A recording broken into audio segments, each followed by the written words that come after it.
मैं आपका दोस्त, आपका साथी गौतम कुमार।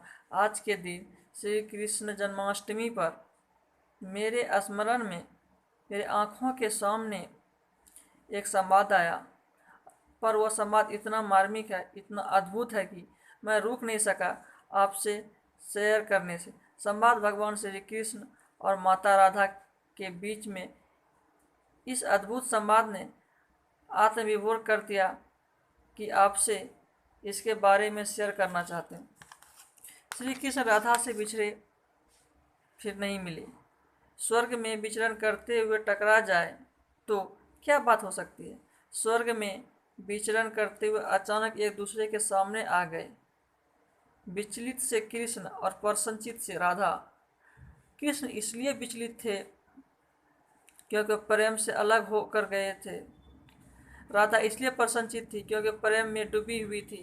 राधा मुस्कुराई, कृष्ण सकपकाए। इससे पहले कुछ कह पाते कृष्ण बोल उठी राधा, कैसे हो द्वारकाधीश, कैसे हो द्वारकाधीश। आप अपने बेटे को चुन्नू मुन्नू पिंटू के नाम से बुलाते हैं। एक दिन उसको अपने ही नाम से बुलाओगे तो क्या उसे अच्छा लगेगा? नहीं लगेगा। उसको लगेगा कि पापा नाराज है। कैसे हो द्वारकाधीश, जो राधा उन्हें कान्हा कान्हा कहकर बुलाती थी।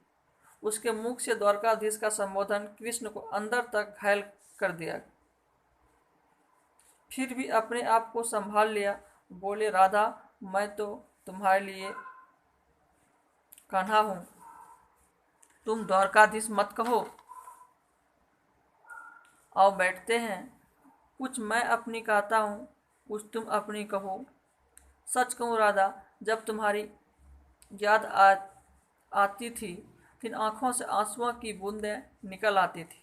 राधा बोली, मेरे साथ ऐसा कुछ नहीं हुआ।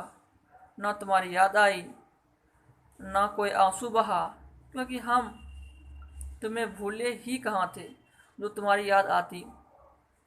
और इन आँखों में तो तुम ही रहते थे। कहीं आंसुओं के साथ निकल न जाओ, इसलिए रोते भी नहीं थे। कुछ करवे सच सुन पाओ तो सुनाओ। कान्हा कान्हा से द्वारकाधीश बनने पर, प्रेम से अलग होने पर तुमने क्या खोया, उसका एक आईना दिखाऊं। कृष्ण, कभी सोचा कि इस तरक्की में तुम कितने पिछड़ गए। यमुना के मीठे पानी से जिंदगी शुरू की और समुद्र के खारे पानी तक पहुंच गए।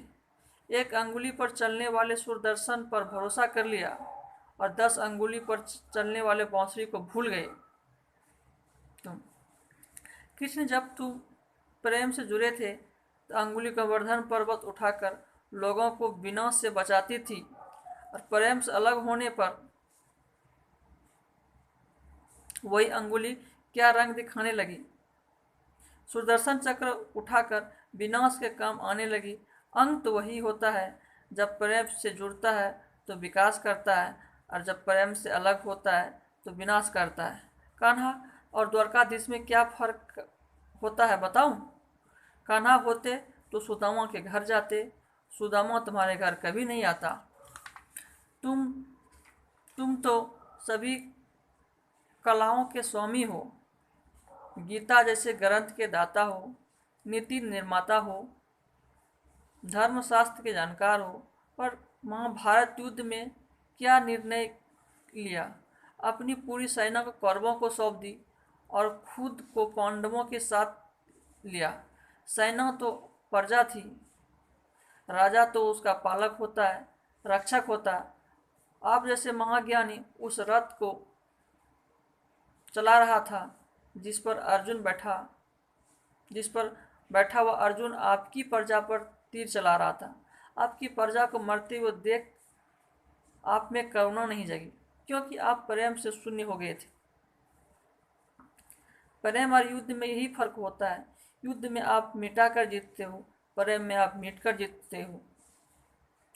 आप आज भी धरती पर जाकर देखो, अपनी द्वारकाधीश वाली छवि को ढूंढते रह जाओगे, पर घर घर में, हर मंदिर में मेरे साथी खड़े नजर आओगे।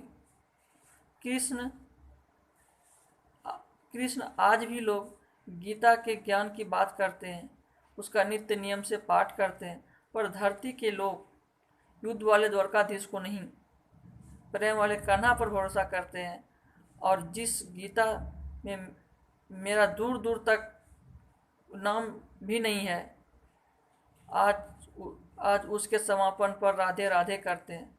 तुमको एक एक बात बताऊं, अंतिम सत्य सिर्फ प्रेम है।